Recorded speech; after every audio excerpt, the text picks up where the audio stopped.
Alright, we're going to try the compost video again because the last several times I've filled it, it didn't work at all. So this is this year's compost bed. 2025 is over there and 2024 is down there. So this is 2026.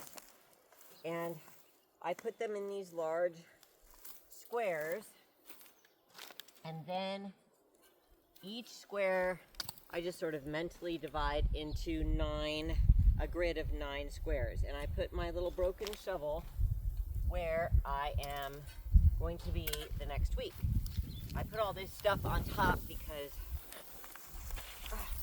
that keeps the critters from digging around in it. So this is where I am. That's where I'll be the next week. So I just move up a lane. I start there, I go down, I go at the top of the middle one, then I come down, so next week I'll be over there. So I mention all this because I used to compost by the book. You know, they had these specific ways that your compost was supposed to look and the way that you were supposed to turn it and structure it. And it's supposed to be very wet. I'm in the high desert, kind of nothing is wet. I mean, winter, yeah, but look at how beautiful the dirt becomes. And this is 2026. This isn't even 6 months in, so it does pretty good. Now, I do grow a lot of rocks, and those just become the edge of the bed. See, there's another one. They grow every single time. And I do water it, but only once a week when I put the new contribution in. So we usually have a bucket of compost every week because we do all the cooking from scratch, so there's quite a bit.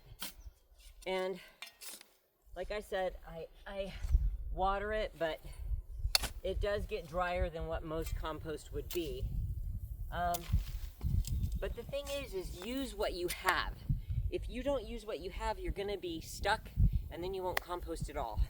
So use what you've got. And I used to worry about putting weeds and stuff into the compost. I put everything in now, absolutely everything. And I don't worry about it. Now, some reason, my husband seems to have forgotten when we used to hot compost or sheet compost, and it smelled like rotten bodies. It smelled like I don't know, the dead marshes. It did not smell good. It would make you retch. And he retched too, and somehow he's forgotten that. But sometimes your compost will get stinky in the bucket, but once you mash it into the dirt, it does just fine. Just keep it so that the worms won't be terribly affected. And then I usually fill it with the same dirt, and then I add more dirt in. So you just fill that up, and that is perfectly fine.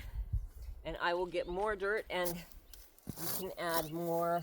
Actually, what I'm doing is adding more of the green matter. So when I get some of this dry matter on top, that's just fine. Just like that. And it'll keep the raccoons or rats or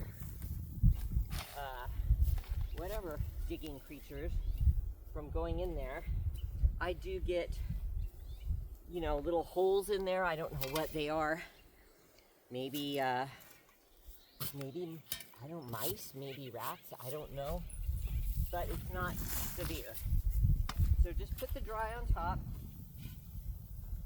cover that in, and then make your marker for the following week and go in. Now, if you don't have, if you're in a little dorm or a little micro apartment and you don't have the space, you absolutely could do this with buckets. And go and find your local pool man and get a bucket. Now, this is plastic. You know, I don't want to use plastic either, but these would go in the trash otherwise. So use the bucket. Again, use what you have. At least you're using it for something and not throwing it away. Put some dirt in like that. Even if you have to stop on the side of the road and throw some dirt in, That's better than nothing. Some people get stuck because they're like, I don't have dirt. Go take a shovel, go get some dirt.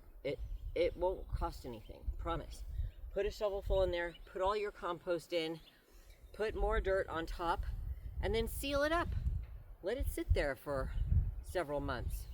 It'll turn into compost, it'll be all right, but don't let it stop you. You can do it on whatever scale you need to, and it will work. It will break down. Now, I let this sit all year. I just moved the holes like that. The 2024 one is ready for use. This one still needs 2025 when it's done.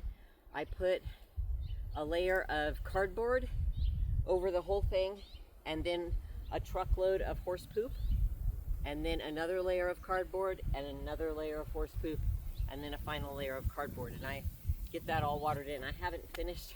Guess I'm a little behind on that. 2025. So it needs the final lasagna layer, but I haven't got to it yet. We've had a lot go on within our family, so it's been really rough. And if you ever don't have like these weeds or sticks or dry matter to put on top, use paper bags, old egg crates, cardboard, anything like that. Any dry you can put on top. It doesn't have to be, you know, weeds like that. Anything you can get, it works. It will break down. It's natural and it should work.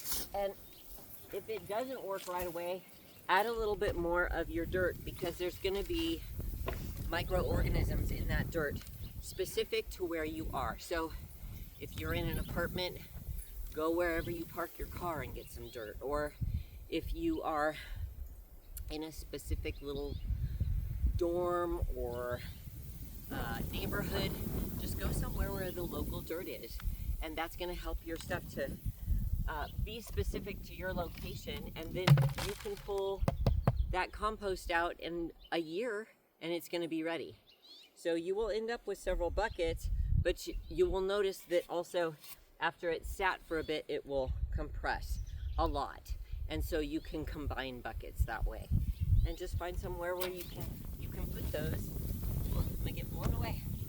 So I just really encourage you to use whatever sort of method you can. Don't worry about putting weeds in it, or that there's rocks in it, or anything else. It'll all compost, I promise.